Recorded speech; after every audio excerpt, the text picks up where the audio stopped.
এয়া দেখিছে ভোট জলকীয়া আৰু ওলকচু আচাৰ বনাইছিলোঁ। বলকচোন মই কেনেদৰে বনাইছিলোঁ দেখাওঁ আজি আপোনালোকক। এয়া ওলকচু মই সিজাই লৈছিলোঁ, কাটি বাকলি গুচোৱা নাছিলোঁ। এইকেইটা মই এতিয়া ধুনীয়াকৈ সিজিলে বাকলি গুচাই ল'লোঁ। বেছি সিজাব নালাগে, অলপ সিজাই ল'ব।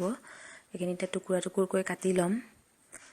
এইখিনি এতিয়া মই মিহি মিহিকৈ কাটি ল'লোঁ। দেখিছে ইয়াত হালধি নিমখ অকণমান ওপৰতে দি দিছোঁ। এয়া ভোট জলকীয়াকেইটা অকণমান শুকাবলৈ দিম। এইখিনি মই ৰ'দত মেলি দিম। শুকোৱা 2-3 দিন লাগিব শুকাওঁতে। শুকোৱাৰ পাছতহে মই আচাৰখিনি বনাম। এইখিনি এতিয়া মই এনেদৰে থৈছোঁ। এতিয়া আচাৰ ৰ'দত দিলোঁ।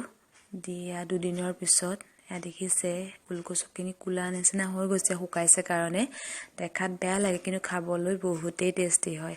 ইয়াত মই তেলতে 5 ফোৰণ কেইটামান দি পেলাই মই তেলখিনি গৰমাই লৈছিলোঁ। এইখিনি দেখুওৱা নহ'লে আপোনালোকে জোখমতে এনেদৰে বনালে 5 ফোৰণ কেইটামান তেলতে দি পেলাই ইয়াত দি দিব গৰম তেলখিনি।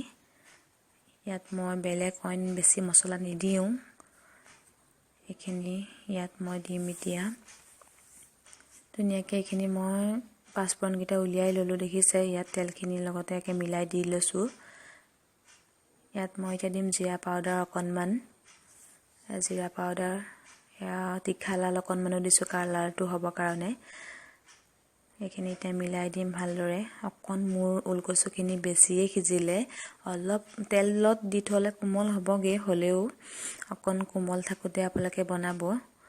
এয়া জলকীয়াকেইটাও মই কাটি ল'লোঁ, কাটি পেলাই দি দিছোঁ। ভোট জলকীয়া হয়। এইকেইটা মই এনেদৰে দি মিলাই ল'ম এতিয়া ভালকৈ। ইয়াত অকণমান নিমখ দিম। নিমখটো আপোনালোকে জোখমতে দিব, কচুৰ আন্দাজটো চাই মই জোখমতে দিছোঁ। ধনিয়া পাউডাৰ অকণমানো দিছোঁ, বেছি দিয়া নাই, অলপ দিম। এইখিনি দি ভালকৈ আকৌ মিলাই দিম।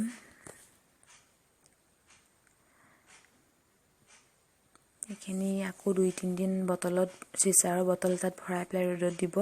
তেতিয়া কোমল হ'ব, খাবলৈ বহুত ভাল লাগে ওলকচু আচাৰটো। এইখিনি মই এতিয়া বটলত ভৰাই ল'ম। এইখিনি ৰেডি কৰি ল'লোঁ। এতিয়া বটলত ভৰাই ল'ম। দেখিছে ধুনীয়াকৈ বটলত ভৰাই ল'লোঁ। কালাৰটো এতিয়া হোৱা নাই, মই তেল আৰু দিব লাগিব, দিম। তেল অলপ দি পেলাই কালাৰৰ কাৰণে অকণ কাশ্মীৰী পাউডাৰ অকণ দিম। ভিনেগাৰ ইয়াত মই 1 কাপ দিম, বেছি নিদিওঁ। ভিনেগাৰ অকণ দি থ'ম কাৰণ তেতিয়া ভাল হ'ব, কেইদিনমান যাব। এয়া ভিনেগাৰ 1 কাপ মই দি পেলাই এতিয়া আকৌ ধুনীয়াকৈ খপটো মাৰি থৈ দিম। ইয়াত মই আৰু অলপ গৰম কৰি তেল দিম। ইয়াত 2-3 দিন ৰ'দত দি দিব। এয়া মোৰ আচাৰ ৰেডি হৈ গ'ল। ওলকচু আৰু ভোট জলকীয়া আচাৰ বহুত ভাল লাগে খাই।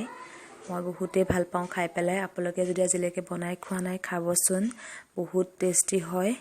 আৰু জলকীয়া দিলে আৰু যদি জ্বলা খায় আৰু অলপ জ্বলা দিব পাৰে। মই দিম বাৰু পিছত। এয়া মোৰ ওলকচু।